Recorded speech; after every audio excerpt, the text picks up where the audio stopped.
Bienvenidos a su canal Grafotécnica. Les habla Raymond Horta en la serie de entrevistas Documentoscopia Mundial. Hoy tenemos un invitado de lujo. Tenemos a Goyo Grávalos de España, miembro de CIBDO, por supuesto, capítulo España y ponente internacional, coautor de una obra de 2 tomos, instrumentos de escritura manual y sus tintas y sistema de impresión y sus tintas. Bienvenido, Goyo, por fin nos podemos conectar. Es un honor estar contigo. El honor es para mí, Raymond. Siempre es un placer encontrarme con los viejos y antiguos compañeros. Bien, como siempre yo digo a manera de broma, mejor no decimos fechas para que nadie esté chequeando en el calendario, aunque sé que tú eres una persona que, como muchos de los grandes, son muy humildes, no te gustan las presentaciones. Voy a hacer una breve presentación y lo tomé de uno de los sitios de leyas.es, de un equipo maravilloso que formas con la gran Magdalena Escurra. Eres ingeniero técnico industrial, criminólogo, analista forense de documentos, profesor de pericia caligráfica y documentoscopia en la Universidad de Salamanca, perito calígrafo desde 1986, miembro del Comité de Expertos de Fechado y Análisis Forense de Documentos de CIBDO, ponente en cualquier cantidad de eventos, Goyo. Mira, pero aquí hablando entre nos y compartiendo un poco sobre tu carrera profesional, hace muchos años, yo creo que tú también estabas en la actividad detectivesca, hacías investigaciones. Sí, a mí la criminología me llevó a fundar una empresa de investigación privada y estuve 30 y tantos años en ella, 39 casi. Lo que pasa es que la compatibilizaba con la pericia, hasta que un día me llamó Magdalena y me dijo que quería que le echara una mano en un asunto gordo que tenía, que nos llevó casi un año. Y bueno, después de ese y de tal, pues me animé, dejé la agencia y me dediqué exclusivamente a la pericia, sí. Bien, para que tú veas que hemos hecho hoy la tarea por supuesto, para hablar de la parte humana de todo Esto nuestro... hay mucha gente que no lo sabe, mira, porque no lo he dicho nunca. Ojo, yo creo que la mayoría de los peritos, Goyo, todos tenemos esa vena desde muy pequeños, desde niños de detectives. Nos sentimos muy bien al ver series de investigación policial, porque en el fondo somos los protagonistas de una investigación que tiene que ver con laboratorio, con los forenses, microscopios y, ¿por qué no, revelar ese lado de esa curiosidad? Oscuro de la vida. Es así.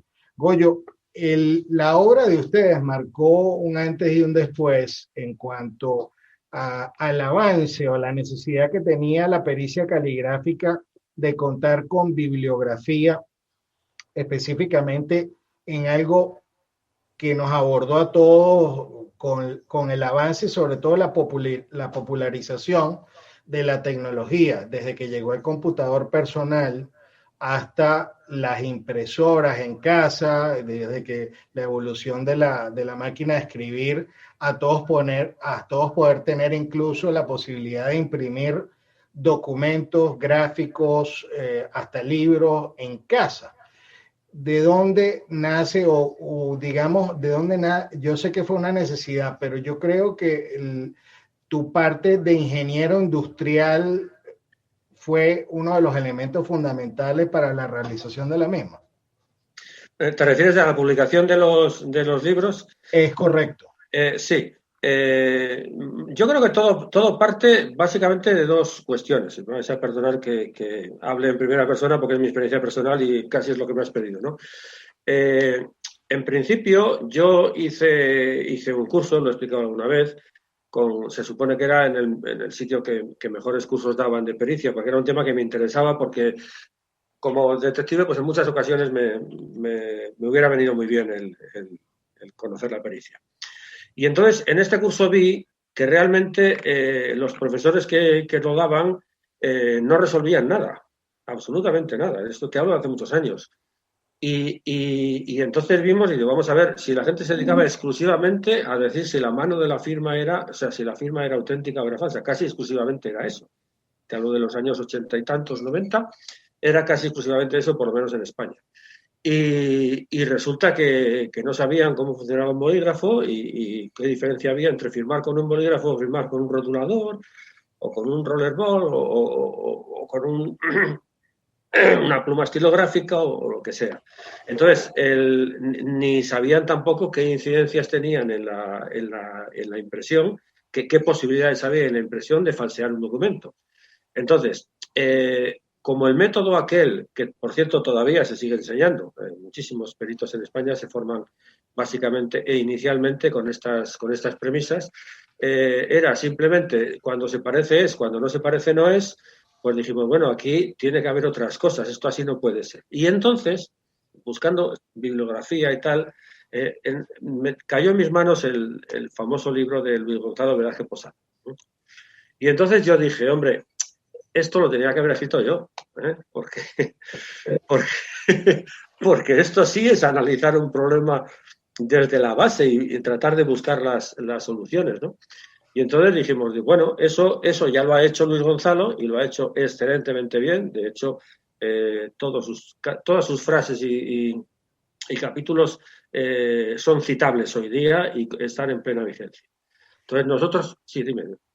Te comento algo. Yo, cuando íbamos a hacer la transmisión que tuvimos el problema técnico, sí. El primero que me llama preocupado por el problema técnico es el autor al que tú admiras, que es Luis Gonzalo Velázquez Posada, insistiéndome, Remo, tienes que arreglar los problemas técnicos porque es muy importante que entrevistes a Goyo, a quien le tengo una gran admiración y respeto en cuanto a sus opiniones y a sus, digamos, a su visión de lo que es la profesión. Y eso me hace recordar tu ponencia en las últimas jornadas del Sitio Internacional, que me parece un título muy atrevido, y yo estuve en la ponencia, me encantó muchísimo, y de esa ponencia, para demostrarte que la vi, rescato una frase o un comentario que hiciste, donde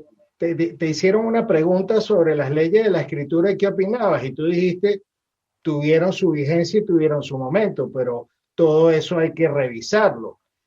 ¿Nos puedes ampliar un poquito esa visión de Goyo Grábalo sobre esa respuesta que te hicieron? O sea, esa pregunta, disculpa. Muy bien, me parece un tema crucial el asunto, básicamente, porque es que, claro, si nos hacemos un poquitín de historia, vemos que cuando se escribieron todas esas cosas, la gran parte de las cosas que hoy se dice que son verdades indiscutibles y no lo son, cuando se escribió todo eso, lo que eran los gestos tipo, lo que eran los 8 elementos que se analizaban y todas estas cosas, y las leyes de la escritura y todo esto, hay que recordar que solamente existía el lápiz de grafito y la pluma de gavilanes, no existía nada más.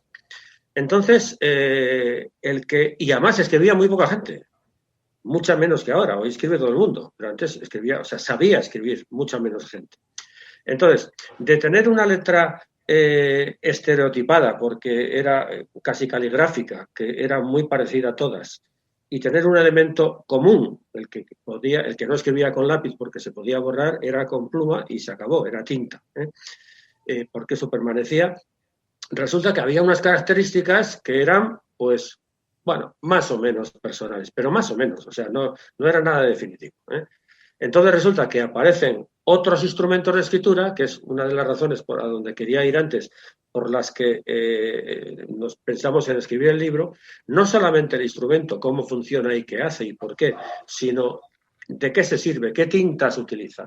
Porque así podemos saber qué antigüedad puede tener el documento, que, por cierto, según dice mi admirado maestro Luis Gonzalo, al que has mencionado un momento antes, es una forma de falsedad del documento. Cuando la fecha no es real, es una forma de falsedad del documento. Entonces, para eso hay que conocer las tintas, hay que conocer todas las tintas con las que trabajan los instrumentos y cómo funcionan. Y entonces, por ejemplo, cuando en voy a poner un ejemplo un poco absurdo, pero bueno, como no, bueno, absurdo, siempre quiero decir, pero lo va a entender todo el mundo y se hace extensivo a cualquier otra cosa. Si tú coges una pluma de las que yo aprendí a escribir en la escuela de pequeño, que era de mojar la plumilla en el tintero, y en la Edad Media, como fue, y escribir después, claro, los gavilanes cuando tú apretabas se separaban y se anchaba el trazo. ¿Ocurre eso con un rollerball? ¿Con un pilot? No, eso no puede ocurrir. ¿Qué pasa? Que cuando te paras, pues se queda un borrón, ¿verdad? Se hace un gordo. Entonces, cuando resulta que extrapolemos eso a una escritura con bolígrafo, eso es mentira. Cuando el bolígrafo se para, no se hace un borrón. Cuando hay un borrón o un blanco, no es una detención, no es verdad. Entonces, porque simplemente el bolígrafo va tomando tinta del reservorio y va cogiendo la bolilla, va cogiendo una parte de esa tinta que va dejando y otra se puede quedando en los bordes.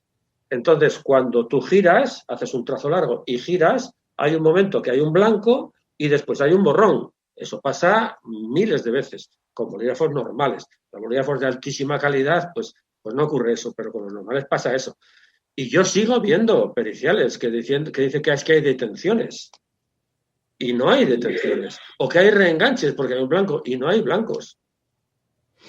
En la tinta gel, en el instrumento de tinta gel, cuando hay un blanco interior de un trazo, el escritor no ha hecho nada para que eso ocurra. Es una característica del instrumento.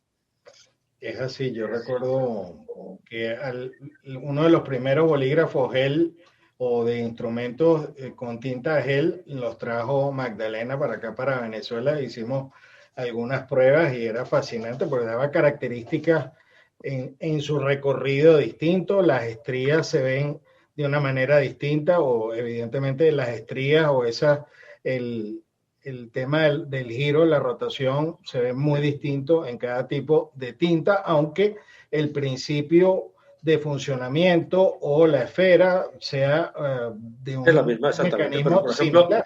Eso es, pero por ejemplo la estría, que es un elemento característico del bolígrafo, en el rollerball no existe. Lo que sí puede haber es tinta acuosa realmente. Entonces lo que sí puede haber es bordes con aspecto plumoso, que da una especie de sangrado, que da también a la tinta, o sea, la tinta de pluma, de lo que llamamos aquí, me imagino que nos entendemos, de una pluma estilográfica que se llama ahora, vamos. Es lo mismo, ¿no? Entonces, hay unas cosas que se parecen a eso y otras que no se parecen en nada, ¿no? El secado es muy rápido, empezó en 1998 y no se puede atribuir propiedades a las propiedades que se hicieron en 1940, lo que hablaron los que escribían entonces, que por cierto eran grafólogos, no eran peritos. Peritos yo creo que todavía no somos nadie, casi, te lo diría. Porque, no, es así. O sea, no, falta mucho por saber de estas cosas. Estamos haciendo muchas elucubraciones.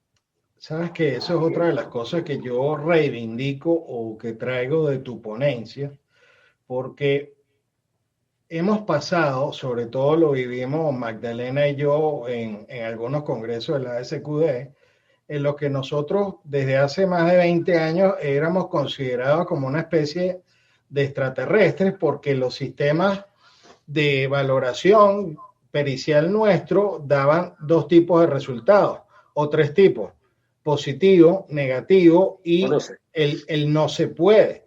Y nosotros nos enfrentamos o fuimos parte de unas estadísticas donde ya desde hace más de 15 años los peritos, sobre todo los sistemas anglosajones, venían trabajando con unas escalas del 0 al 9, del 0 al 5, y nosotros de hecho, participé hace poco, este año, en el último congreso de la ASQD y fuimos catalogados como el sistema binario de resultados periciales, en el cual luego de dar los resultados finales fuimos catalogados como los de más alta tasa de error, tomando en cuenta que teníamos es un sistema bipolar, sí o no. Entonces, ese atrevimiento que tú has tenido de llevarnos a todos a decir, mira, perito, ¿quién es el que sabe?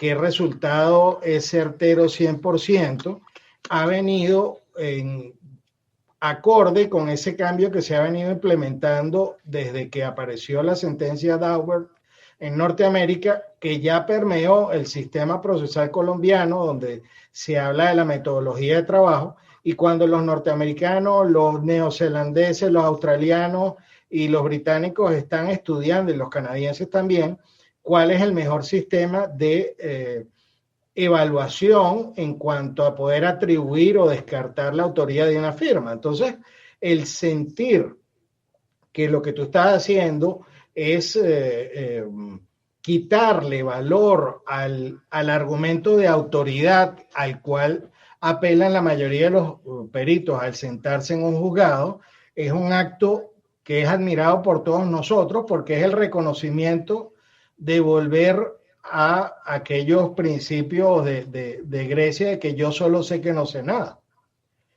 Y comentaba, y aquí te comento algo que hice en una de mis ponencias en ese mismo congreso, que cada vez que yo me encuentro con peritos que tienen más madurez, les cuesta más dar un resultado pericial, y eso va acorde con lo que tú expusiste y con lo que tú estás ratificando ahorita.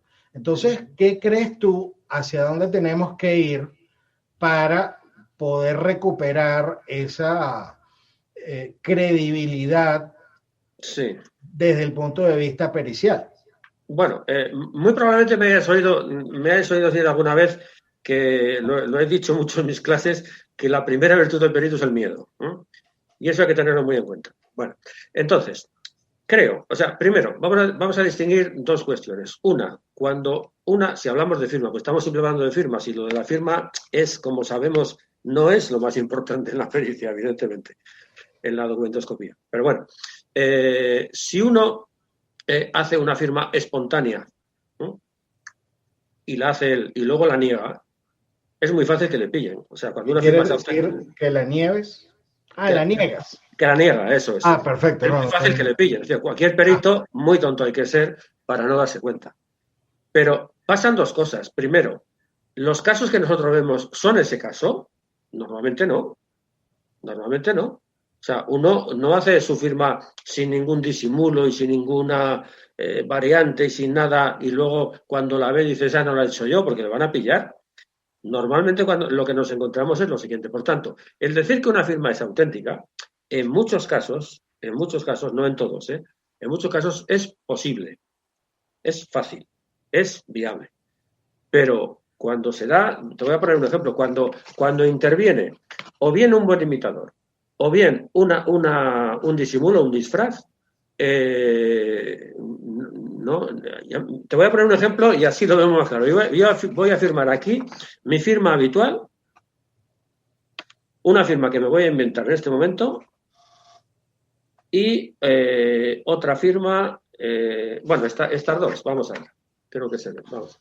A ver, se ve transparente.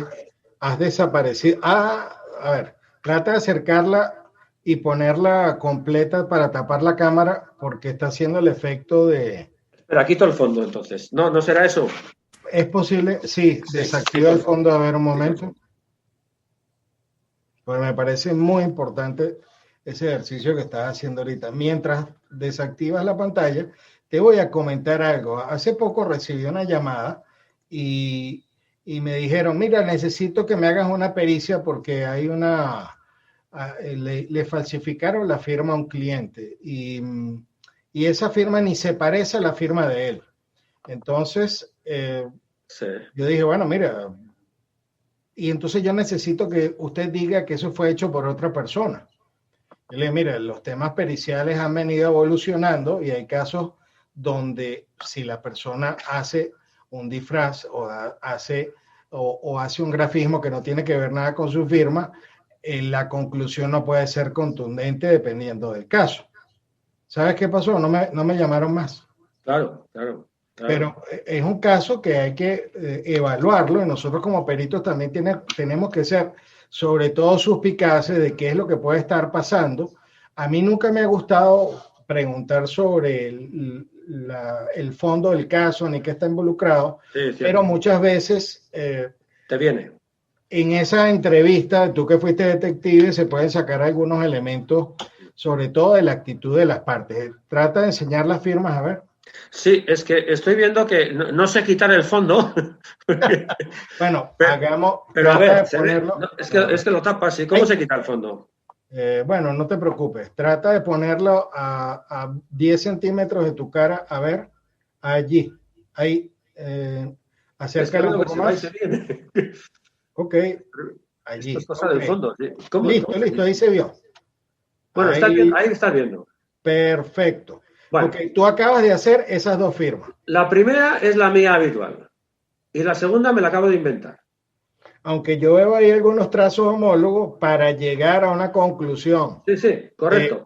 Pero yo me pregunto, viendo estas dos firmas, ¿cuántos peritos dirían que la segunda es auténtica? Porque la segunda es auténtica. Claro, viene de ti. Claro. Y a eso se agrega algo que yo creo que en España también sucede, que no existe prohibición de tener más de una firma. Efectivamente, no. O sea, no hay ninguna ley. Hasta ahí podíamos llegar. O sea, llegaremos, ¿no? En una de mis presentaciones, definiendo la firma, que es un acto libre, claro. Porque a mí nadie me dijo cómo iba a firmar. Yo puedo firmar tal vez parecido a alguien de mi familia, mi padre, mi abuelo, o en estos días te comento algo bien interesante. Conocí a una abogada que me dijo que todos sus hermanos utilizaron la firma de ella como modelo para sus firmas.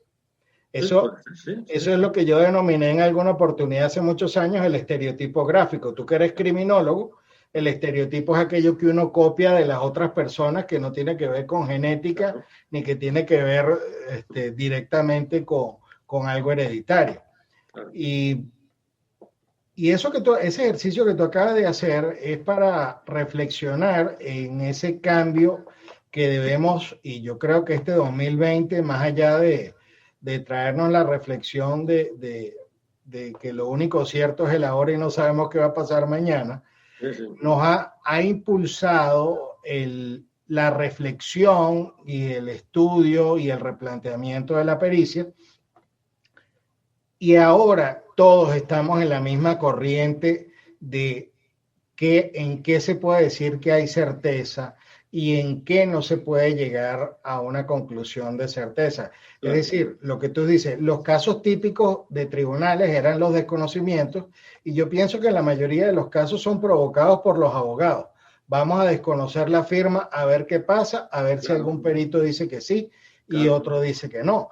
Pero en los casos de premeditación y de alevosía o en los casos de fraude o de estafa, que han habido muchísimos y son multimillonarios en los casos, aquí en Venezuela teníamos unos casos de unos bonos famosos que se llamaban los bonos de Bandagro y las firmas eran imitaciones de otras, pero lo peor es que habían documentos falsos que eran legalmente indubitados, pero que no provenían de la misma mano. Entonces, yo en ese sentido, pues te felicito y me pliego a tu opinión sobre los temas de certeza y los temas del conocimiento. Claro, porque yo me pregunto, en estas dos firmas que yo acabo de hacer y que habéis visto, aplica el método grafonómico. Y dime, mira el tamaño, la forma, la presión, la inclinación, la velocidad, la cohesión, el orden, mira lo que quieras. ¿Qué sale? Que es falsa. Que ustedes... Claro, entonces... ¿sabes qué? Y apoyándonos un poquito en eso, yo cuando estaba hace ya tantos años en clase con mis maestros, les preguntaba, mire, de todas las características que analizamos, ¿cuál es la más difícil de evaluar o cuál es la que por lo general usted del 1 al 10 tomaría primero en cuenta aparte de otras? Me decían las unidades de acción. Y tú acabas de hacer una firma que tiene menos unidades de acción. Tiene una sola. Es decir, menos cantidad de puntos de arranque y de levantamiento que la que tú haces normalmente. O sea que esto tumba prácticamente algo que es altamente probable y altamente posible en el mundo jurídico, que es que alguien sepa que va a desconocer una obligación, pues que haga una firma o un garabato distinto. Y de manera anecdótica yo lo he dicho. y es una lámina que tengo en todas mis presentaciones. Una señora una vez llegó a mi despacho, me dijo, vengo a pagar el arrendamiento, y le dijo, usted no es esta persona, usted se está haciendo pasar por ella. Y le dije, hágame su firma, y me hizo una firma. Y yo le dije, usted no es esta porque mire, esta es la firma de la que firmó el contrato. Y la señora me hizo la otra firma en mi cara, me dijo, no, es que esa es una de mis 3 firmas. En cuanto a la revisión de las leyes de la escritura, ¿tú qué propones? ¿O qué propondrías? Pues yo diría que nos olvidemos de ello, porque es que no tenemos que buscar, ¿no? Que nos olvidemos de todo lo dicho, o sea, del método grafoeconómico no funciona. Lo utilizan los cuerpos policiales, lo utiliza mucha gente y tal, no funciona, ¿eh? Y lo estamos viendo. Si yo esta misma firma, la misma firma mía, la hago despacito, interrumpiendo el trazado de vez en cuando, muchos peritos dirán lo que se decía hace 50 años, es que como es temblorosa, hay muchos reenganches y tal y cual, pues evidentemente es una firma que se está copiando, y que es falsa. Entonces, eso no funciona. Entonces, primero, la humildad. O sea, tenemos que saber que cuando hagamos una conclusión, no debemos ni podemos ponerla en mayúsculas y con negrita y en letra más, en el tipo más grande, porque es genial. La firma es falsa o la firma es auténtica. No podemos hacer eso. Tenemos que circunscribirnos a decir lo que yo he visto me lleva a pensar, todo lo que he visto me lleva a pensar que la mano es la misma. La mano es la misma. Lo que tenemos que identificar es la mano. O lo que yo he visto me lleva a decir que no está hecha por la misma mano. Pero yo creo que como hay que avanzar es en cómo se mueve la mano. No en cómo es el modelo de la firma, ni en cómo es la presión, que es una filfa el hablar de que todo el mundo tiene, y se sigue enseñando, todo el mundo tiene una presión personalizada, cada uno tiene una presión diferente, utiliza distinto útil y tienes distinta presión, apoya el papel en distinto sustrato y tienes distinta presión. Cambia la presión y la cambias porque tú escribes lo que te da la gana, si nadie te está obligando a hacer nada. Entonces, todo esto es fundamental conocer cómo funcionan que es a lo que venía el asunto, cómo funcionan los instrumentos. Ahí está la cuestión. Y lo que hay que buscar es la identificación de la mano autora, las características de la mano. Yo no he tenido la suerte de ver un dictamen tuyo, pero ¿cuáles crees tú que forman parte fundamental del dictamen pericial? Sí. Ahora vamos a hacerte una pregunta. Sí. Así como tú hiciste tu ponencia, la prueba pericial como yo la veo, te hago la pregunta, ¿cómo ves tú el dictamen pericial ideal? El ideal. Pues creo que falta mucho tiempo para eso, pero en principio yo tengo un modelo que es que no hay modelo. Es decir, eso para mí me parece fundamental.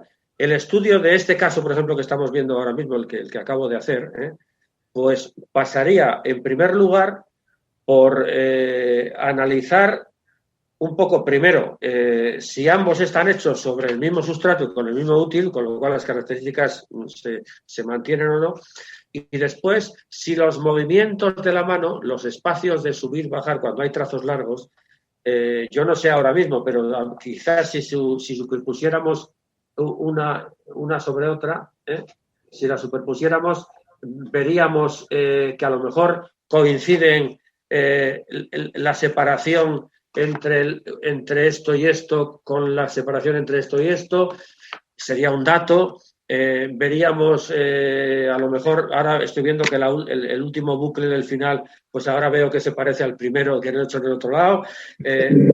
Iríamos viendo cosas. Entonces, si la suma de esas cosas a ti te convence, pues tendrás que decir, pues yo lo que veo es que puede ser hecha por la misma mano. Se puede entrar en los parámetros. Claro. En este caso diría puede nada más, porque estoy viendo que no veo mucho, pero hay otros casos que se ve más. Cuando se ve más, pues yo puedo llegar al convencimiento y decir, no, la mano es la misma. Pero la mano. No es cuestión de añadir tampoco la mano y el cerebro director. Hombre, la mano y el cerebro, digo yo que tendrán que estar juntos, ¿no? Porque si no... mal vamos, ¿no? La conducta, ya que aprovechando que estamos entre por lo menos peritos que tenemos experiencia, que la conducta del que te viene a contratar, la historia, el cuento,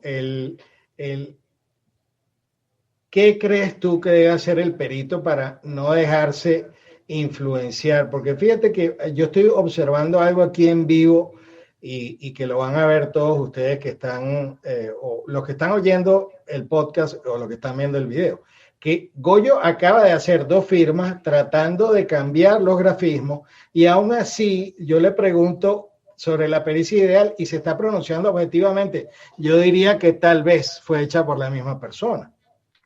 Entonces, tú estás logrando algo que es lo que yo pienso que da la madurez pericial y por supuesto que tiene que ver mucho con nuestros principios, nuestra crianza y sobre todo los valores. Pero nosotros somos las primeras víctimas del tratar de ser convencidos de una posición desde que nos vienen a contratar. Entonces, ¿qué cosas has detectado tú o cuáles son las señales de que algo no va bien? Aparte de lo que tú vas a ver en la firma, ¿cuáles son los signos típicos del que te viene a mentir cuando te viene a pedir un dictamen pericial? Pues mira, yo creo que eso se ve venir, ¿no? Se ve venir. No hace 10 días que resolví un caso diciéndole al cliente que por favor que no me tomara por cómplice. Pero ¿cómo que no? Pero tal, claro, si usted tiene obligación, haga usted lo que sea, o sea, hágame un informe, porque además ya habíamos concertado precio y todo, y me lo quería haber pagado incluso, ¿no? Y le dije, no, voy a... Te pago por adelantado. Sí. No voy a entrar... Bueno, pues puede ser, mira, ahora que lo nombras, puede ser una de las detallitos, ¿no? Ajá. Pero dice, bueno, esto es mi perito y tiene usted que hacerme un dictamen en el que por lo menos lo ponga en duda. Y digo, no, si es que no tengo ninguna duda. O sea, yo no voy a hacer ese dictamen. Pues le voy a decir a mi abogado que hable con usted. Todavía no me ha llamado el abogado, pero bueno, ni me llamará, me imagino, ¿no? Pero bueno, pues bueno, la gente pues quiere servirse de eso, ¿eh? No sé. Entonces, yo he tenido también casos en los que después de haber hecho un informe en el que creo que está sobradamente demostrado la autenticidad de un documento, ha habido compañeros míos que han tenido que hacer otro informe viendo lo mismo, se han servido de otras, pudiendo haberse servido los mismos modelos que yo, porque estaban en el expediente, se han servido de otros y han buscado diferencias tales como, por ejemplo, que en María la A pequeñita que se pone arriba, en unas estaba y en otras no estaba, pero ellos cogen las que no estaba y no toman como diferencia porque la otra sí estaba, ¿no? en la cuestionada. Entonces, yo suelo decir cuando hablo, o sea, cuando explico a alguien este tema, le suelo decir, digo, mira, lo que ve todo el mundo, no lo digas, porque eso ya lo hemos visto. Si eres perito, a mí dime lo que no veo yo. A mí no me digas que el rabito es más largo o que aquí hay un gancho y aquí no hay y tal y cual. Eso es absurdo, eso ya lo ve cualquiera. A mí dime lo que no veo yo, qué es lo que pasa aquí. Y eso es lo que no llegamos. O sea, la mayor parte de los peritos, es decir, la enseñanza hoy básicamente es eso. Es decir, que los gestos tipos son los ganchos, y de eso habría mucho que hablar, porque no es verdad tampoco. Los gestos tipos de grafología no son... Hay gestos tipos. Y aquí en esta firma sabrá, si lo estudio luego lo veré. Ahora estoy viendo uno, por ejemplo. Pero gestos tipos, pero no son lo que dicen los grafólogos. Los gestos tipos son otra cosa, ¿no? Los idiotismos que llamamos, ¿no? Que sería lo que es propio y personal de la mano autora. Eso es un gesto tipo. No que haya un gancho o un arpón y aquí no lo haya. No es verdad, porque el mismo movimiento puede dar lugar a un gancho, a un arpón o a un afilado, por ejemplo. El mismo movimiento. Incluso te comento, con eso de los ganchos, yo llegué a discutir en algún momento con otros peritos donde me decían, no, es que este gancho está hacia la izquierda y este está hacia la derecha. También.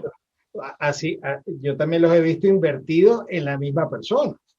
Y tú lo has visto también, pero justamente ahí es donde está el tema de de la objetividad, que es apartarse de cualquier elemento de influencia subjetivo y evaluar. Y por eso es tan necesario, digo yo, ahora yo no sé cómo lo ves tú, porque a ti hay que preguntarte con todo el respeto, ¿qué opinas tú de que se haga una planificación sistemática de evaluación de características? No vale, no vale. Se haga, fíjate lo que están...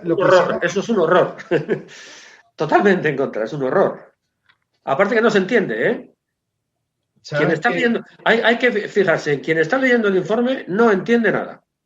Entonces, si tú no eres capaz de que tu informe se pueda seguir por el lector y pueda llegar al final el lector contigo a las mismas conclusiones que has llegado tú, si no eres capaz de eso, no sabes hacer un informe. Pero es que se enseña a hacer informes así. Entonces, eso que tú acabas de decir va acorde con una frase de Rafael Fernández Ruénes que decía: todos los métodos y ningún método. Y ningún método, sí. Es algo interesante, pero digamos, y aquí nos hacemos el planteamiento, si vamos a pensar en las generaciones por venir, de alguna manera hay que darle un aprendizaje estructurado para que tal vez, es decir, darle cuáles son los parámetros que conocemos. Yo recuerdo que en la escuela donde nosotros estudiamos, el Instituto de Policía Científica Simón Bolívar, nos decía, las características a estudiar son 33, entre las cuales era hasta discutible qué era la ornamentación, qué era el arreglo, qué era la estructura o qué era la disposición. Pero por allí nosotros arrancamos y tal vez ese método nos dio una base para empezar a fijarnos en algo que al final, como tú dices, no va a ser igual en todos los casos.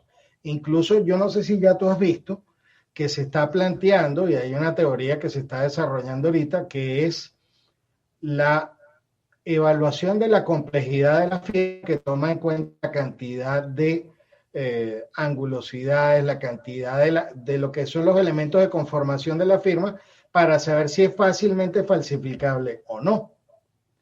Y esas son cosas que van como evolucionando, que son conceptos nuevos. Pero claro, te voy a poner un ejemplo un poco simple también, como todos los que pongo yo.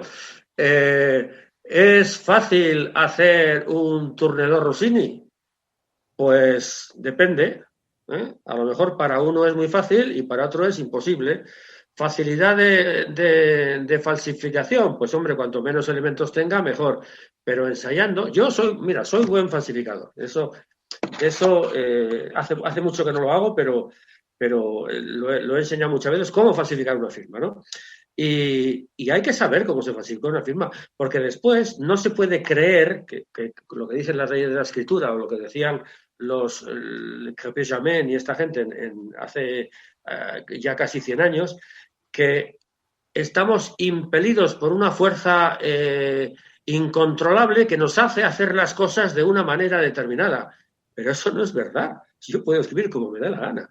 Yo no es que no pueda cambiar tres características de la firma o más sin que se note. Es que puedo cambiarlas todas. Y aunque se note, ¿qué? ¿Qué pasa porque se note?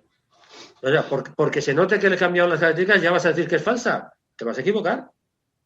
No se puede saber. Entonces, tenemos que empezar a pensar que no hay verdades absolutas. No las hay, que tenemos que ir por el camino de empezar a buscar cosas que sirvan. Claro, uno se va haciendo con cosas que le sirven por su propia experiencia, ¿no? Porque eso sí que no está en los libros, porque todavía se siguen haciendo libros de cómo hacer un análisis de una firma, ¿no? Un cotejo de firmas. Olvidémonos de eso, porque no se hace así, ¿no? O sea, si se hace así, se hace mal, ¿eh? De hecho, está pasando, vamos, se ve muchísimos ejemplos al respecto. Es más importante, y en todo caso, hay documentos en los que la firma es auténtica y el documento es falso. Esto, vamos, es lo que sería la falsedad ideológica. Sí, pero no solamente la ideológica, sino que puede ser que la fecha no sea correcta, que se hayan añadido, claro, por eso se ha desarrollado y en ellas lo hemos hecho sistemas de datación, o hemos colaborado con la Universidad del País Vasco. Por ejemplo, tenemos el sistema de datación más avanzado del mundo, y pido perdón por decirlo, pero así es. En ningún sitio se puede datar una cinta hasta 5 años. una tinta de viscosa, tinta de bolígrafo, básicamente, hasta 5 años. El método anterior, el Lajinsky, daba 2, y algunos decían que no pasaba de los 6 meses, pero bueno, 2, lo hemos utilizado también, pero hoy día se puede hacer hasta 5 años. Eso es sin patrones de comparación, sin estándar. No, sí que hay estándar. No sé si procede a hablar del método, si te parece, por si hay curiosidad. Por supuesto. Aquí estamos, mira, todo el mundo está esperando esta entrevista contigo porque tú siempre tienes que aportar. Aquí, además, este es un formato libre que, además, este es el primer programa, el primer podcast y el primer video de peritos para peritos. Así que, además, aquí no te vamos a interrumpir en nada. Háblanos de eso. Bueno, el método dating se basa en lo siguiente. Primero, es mucho menos destructivo que el Lajinsky, que sabíamos que, para quien no lo supiera, había que tomar 10 puntitos de 1,2 milímetros de diámetro cada uno de la tinta que se quería datar y otros 10 del blanco. Entonces, porque dejábamos 5 y 5, hacíamos el análisis de 5 y comparábamos con el otro 5. Es decir, la tinta se comparaba con ella misma. Vale. Entonces, ahora lo que hacemos es, con un puntito, un agujerito de 1,2 milímetros, ¿no?, de diámetro, se hace lo siguiente. Se hace primero una primera extracción de fenoxitanol, porque, bueno, no sé si procede a hablar de fenoxitanol ahora o ya me imagino que es de dominio público ya, no sé. Bueno, bien, lo voy a hacer más completo entonces, vale. La tinta de bolígrafo, la tinta viscosa, solo la tinta de bolígrafo, solo la tinta viscosa, no la de otros útiles, lleva en el 90 y tantos % de los casos un componente que es el fenoxietanol. ¿Qué es el fenoxietanol? Es un alcohol que se mezcla con la tinta, que le da una fluidez mayor, porque la tinta es muy viscosa, y le permite pasar a la esfera del bolígrafo y salir al exterior. Entonces, ese fenoxietanol que está contenido en la tinta, cuando sale al exterior se empieza a evaporar, la tinta se queda y el fenoxietanol se empieza a ir. Entonces llega un momento en el que si nosotros medimos cuánto fenoxietanol queda en la tinta, podríamos tener, eso es el punto de partida, podríamos tener cuánto tiempo tiene la tinta desde que está en el papel. O sea, que nadie diga, porque también se dice, y me ha ocurrido en juicios, que viene el perito contrario y dice, pero vamos a ver, ¿tú sabes cuándo se ha fabricado la tinta? No, no lo sé. Pues entonces, ¿cómo sabes que puede tener 3 años y medio? Tiene 3 años y medio desde que está en el papel. Me da igual cuando se ha fabricado, porque dentro la tinta no envejece, porque el fenoxitanol no se va, no tiene por dónde irse, no evapora.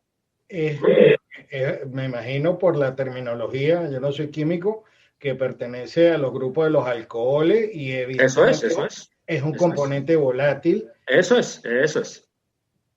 Y te pregunto que esa volatilidad, yo recuerdo algunos métodos como el de Marc Godreau, que trabajó en algún momento con Lajinsky, hablaban que eran de altísima volatilidad, pero esa volatilidad o esa evaporación, por llamar de alguna manera coloquial, llegaba a un momento que había una curva donde todavía quedaban elementos y eso quedaban... Era asintótica, eso es, correcto. Correcto, mira, voy a hacer un esquema de cómo era si se puede ver. Retrocédelo un poco. Aléjalo más.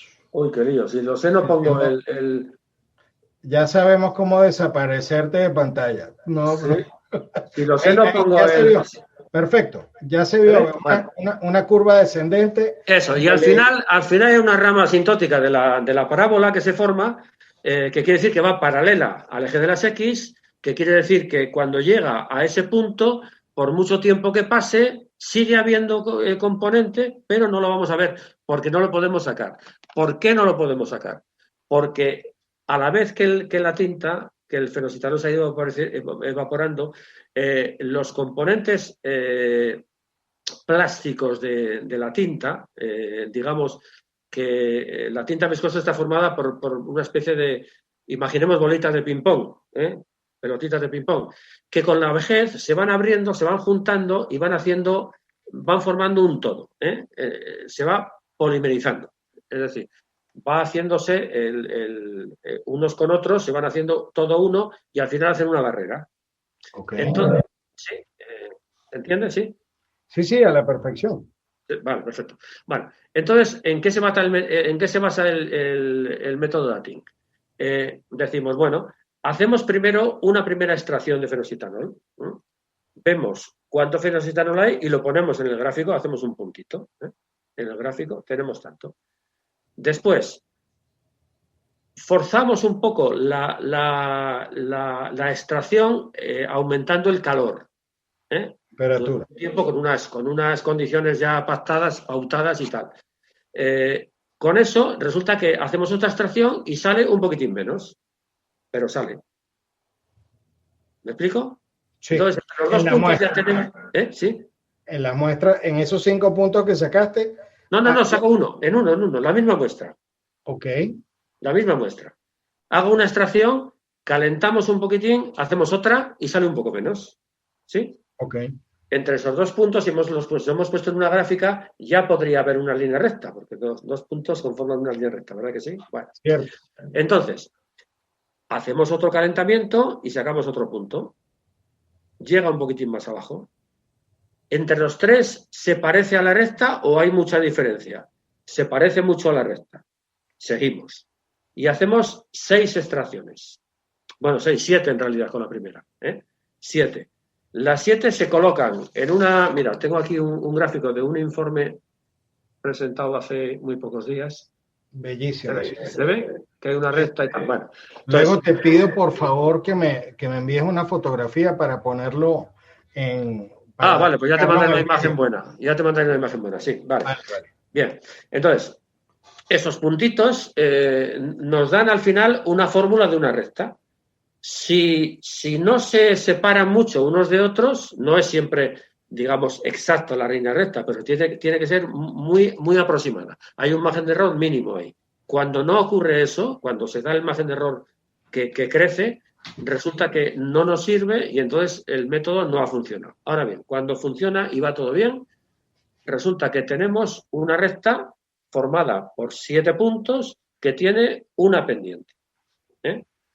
Esa pendiente llamaríamos, bueno, pendiente sería, pues como todo el mundo sabe, digamos como si fuera la cuesta abajo, que ángulo tiene la cuesta abajo. Bueno, entendemos. Entonces, esa pendiente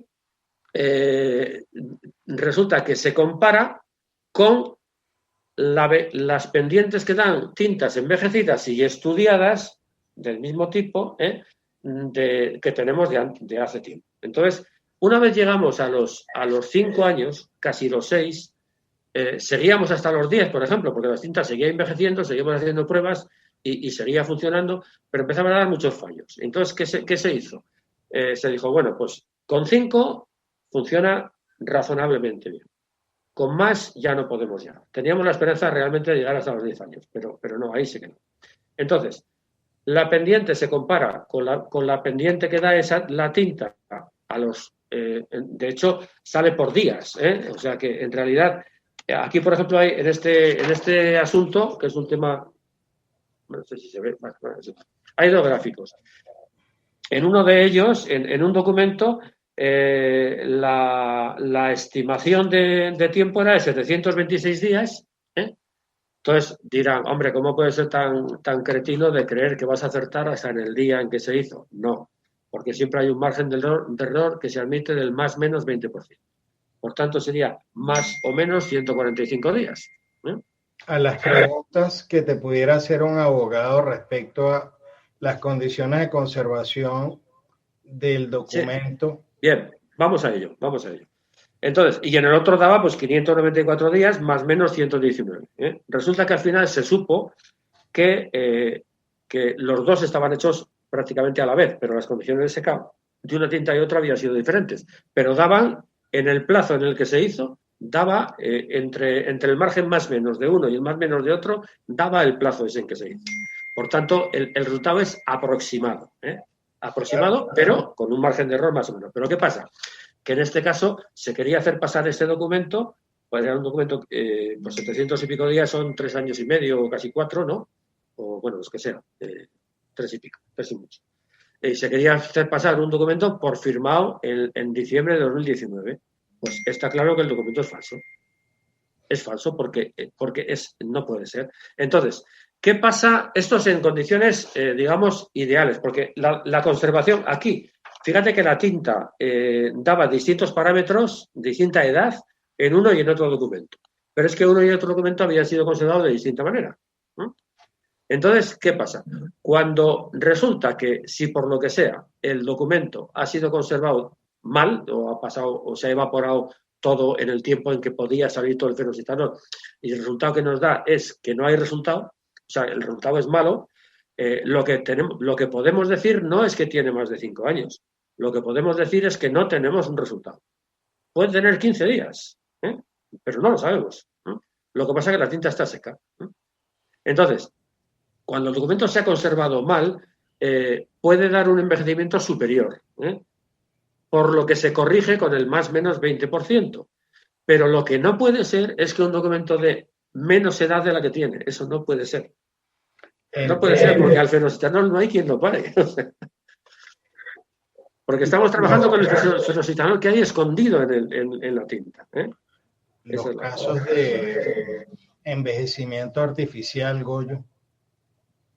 No, si se hace envejecimiento artificial pasa eso, que bueno, ya me ha ocurrido alguna vez. O sea, es que, pero no, a lo mejor sin querer, ¿no? No es porque, pero si lo pones le das un calor exagerado durante el primer tiempo de recién implantado, el secado es rapidísimo. Es rapidísimo. Goyo, si me estás oyendo, se me ha ido la luz aquí en casa. Estoy funcionando con los sistemas de backup de electricidad. Creo que vamos a tener que concluir rápidamente. Vale. Yo te oigo, pero bueno. Vale, no, aquí, gracias a que tengo este teléfono aquí, yo voy a editar esta parte, evidentemente, que qué vergüenza. Bueno. Mira, Goyo, una última pregunta. ¿El método de dating está publicado? Sí, claro. Ok, y ha sido revisión a nivel... Si quieres yo te hago llegar o un resumen o la explicación entera, vamos. Perfecto, Goyo. Nos tenemos Bueno, perdona, tú estuviste en Canarias, quiero recordar. Claro, pero ahí no estuvo. No, en Salamanca no estuviste. No, es que la presentó en Salamanca. Bueno, es que el jefe del laboratorio de química analítica de la Universidad del País Vasco presentó el método en el Congreso de Salamanca. ¿Sabes? Bien. Pero no, lo que quería era saber dónde estaba publicado o simple y llanamente hacer una referencia que sí estaba publicado. Sí, yo te lo mando. No te preocupes. Todavía me quedan algunos minutos, Goyo. Ha sido un honor haber compartido contigo en este rato. Yo creo que nos quedamos cortos. Vamos a hacer en el futuro, pues te vamos a volver a invitar y le vamos a dedicar un espacio. La gente se cansa de oír siempre los mismos. Sinceramente, yo creo que, y como te lo dije, mucha gente estaba esperando esta entrevista, este conversatorio, más que una entrevista, y sobre todo porque eres una guía, eres admirado, y sobre todo de la manera que tú eres humilde al no tratar de ubicarte como una figura de autoridad para ningún dictamen y para mucho menos de los métodos, pues nos hacen tenerte como un referente y una guía, un patrón a seguir, sobre todo en los temas que tienen que ver con la humildad, llamémoslo así, humildad pericial, y el buscar siempre mejorar y no dar, sobre todo, que es lo que creo que es uno de tus principios, que no es no dar nada por sentado. ¿Algún consejo final, Goyo, para los que se están iniciando en este mundo? Los que están iniciando, lo que les digo siempre desde hace mucho tiempo y no me hace caso nadie. Algunos sí, pero pocos. No os creáis nada de lo que os contamos. No os creáis nada. Lo oís, lo escucháis y luego comprobarlo. Que no funciona, que funciona te lo crees, que no funciona no te lo creas. Ya está, pero no lo des por hecho. O sea que eso sería lo que creo que tenemos que hacer todos siempre, en cualquier disciplina, vamos. Bien, quiero sobre todo eso, el no beber siempre de la misma fuente, porque eso quiere decir que no te has movido del sitio. Cuando haces camino, bebes de distintas fuentes. Aquí voy a exponer, voy a sacar, este es uno de los tomos, aquí está el otro. Ah, sí. Lo tengo autografiado por Magdalena, me falta tu autógrafo aquí, donde nos veamos el próximo congreso. Hombre, ¿cómo es posible eso? Me lo llevo para que me lo firme. No puede ser. Goyo, bueno, y un editorial La Roca, si quieren adquirir estos tomos, escriban a editoriallarroca@grafotecnica.com y allí van a recibir un descuento especial después de que les hagan su cálculo de envío. Este libro me enteré que está traducido al portugués, Goyo. Es que lo editamos también en Sao Paulo. Yo me enteré haciendo la tarea para entrevistarte. Sí, y la traducción la hizo nuestra común amiga Leticia Hería Pozo. Ah, qué bueno. Eso, es que trabaja allí en la policía. Un libro, bueno, eso cubre nuestra sección de Mi Biblioteca, Tu Biblioteca. Yo los tengo aquí y ningún perito puede dejar de tener estos dos tomos de estos dos maravillosos autores. Le mandamos un abrazo a Magdalena, la queremos, la extrañamos mucho y, por supuesto, este siempre será un espacio donde ella esté presente y tú que formas parte de su equipo con Xavi, pues les damos un amplio agradecimiento por aceptar esta invitación, Goyo. A vosotros, un abrazo a todos y bueno, sigamos adelante. Bueno, entonces nos despedimos. Recuerden que este programa está en todas las plataformas de podcast, Spotify, Spreaker, Apple Podcast, Amazon, ya también tenemos el podcast allí. Y por supuesto en el canal Grafotécnica YouTube, youtube.com/grafotécnica. Hasta una próxima oportunidad. Habló para ustedes Raymond Horta. Hasta luego. Bueno, hasta luego.